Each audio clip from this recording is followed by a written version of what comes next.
नमस्कार, बहुत स्वागत है आपका। मैं हूं आपके साथ प्रेरणा मिश्रा और आप देख रहे हैं आपकी आवाज।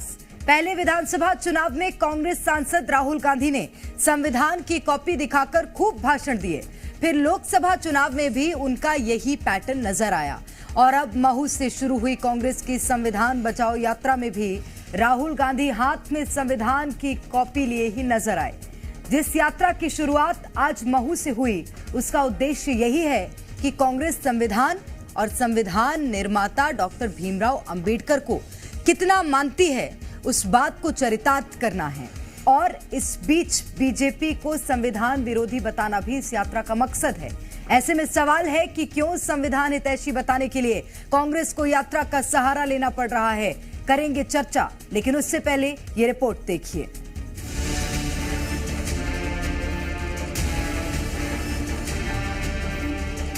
देश में दलित राजनीति की धुरी बन चुके डॉक्टर भीमराव अंबेडकर की जन्मस्थली महू कांग्रेस और बीजेपी के लिए सियासी जोर आजमाइश का केंद्र बन चुका है। इसी कड़ी में आज कांग्रेस ने जय बापू जय भीम जय संविधान अभियान के तहत रैली आयोजित की गई।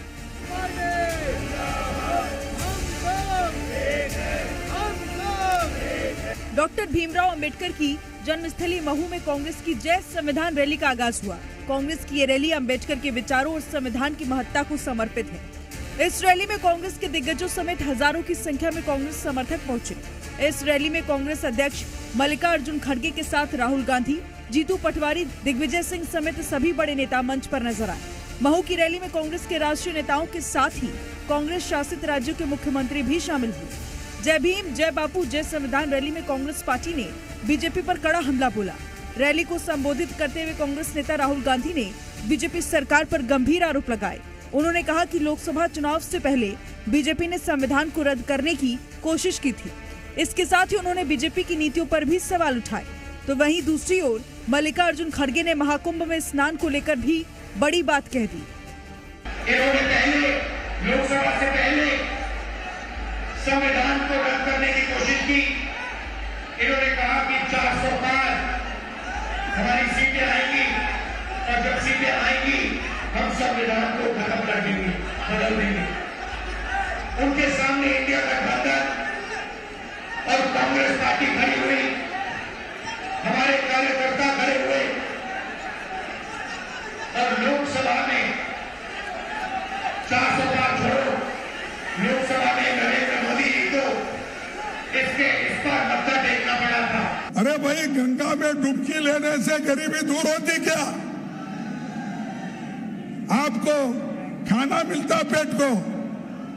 मैं किसी की आस्था के ऊपर ठोस नहीं लगाना चाहता हूं। अगर किसी को दुख हुआ तो मैं माफी चाहता हूं, लेकिन आप बताइए, अरे जब बच्चा भूखा मर रहा है, बच्चा स्कूल में नहीं जा रहा है, मजदूरों को मजदूरी नहीं मिल रही है, जब ये है तो ये लोग जाकर हजारों रुपए खर्च करके कंपटीशन पे डुबकियां मार रही। एक तरफ कांग्रेस ने अपनी रैली में बीजेपी को घेरा, तो दूसरी तरफ इंदौर में जन कल्याण अभियान कार्यक्रम में सीएम मोहन यादव ने कांग्रेस पर जमकर वार किया। कांग्रेस के सम्मेलन पर निशाना साधते हुए उन्होंने कहा कि डॉक्टर अंबेडकर को कांग्रेस ने कभी सम्मान नहीं दिया। कांग्रेस को सिर्फ झूठ बोलना आता है। ना इनके मन में संस्कार है, ना इनको भावना है। जब सब कुछ लुटा के होश में आए तो क्या हुआ? जब सब चला गया हाथ से, एक बार नहीं, 2014 में सरकार गई, 2019 में सरकार गई, 2023 में अपने कर्मों से सरकार गई। फिर आप ध्यान में आया कि नहीं भैया वोट चाहिए तो क्या करना चाहिए? तो अंबेडकर जी को याद करो, उनके समर्थक मिल जाएंगे। जैसे वो रोटी खाते ही नहीं है, उनके लोगों को मालूम ही नहीं है, देश समझता ही नहीं है। देश सब जानता है कि अगर अन्याय अंबेडकर जी के साथ किसी ने किया तो कांग्रेस पार्टी ने किया, कोई इनके झांसे में आने वाले नहीं है। संविधान को लेकर कांग्रेस और बीजेपी में सियासी रण जारी है। दोनों पार्टियां एक दूसरे पर संविधान के अपमान का आरोप लगा रही हैं। सवाल यही है कि क्या संविधान के बहाने देश की एक बड़ी आबादी को साधने की कोशिश हो रही है? ब्यूरो रिपोर्ट, जी मीडिया।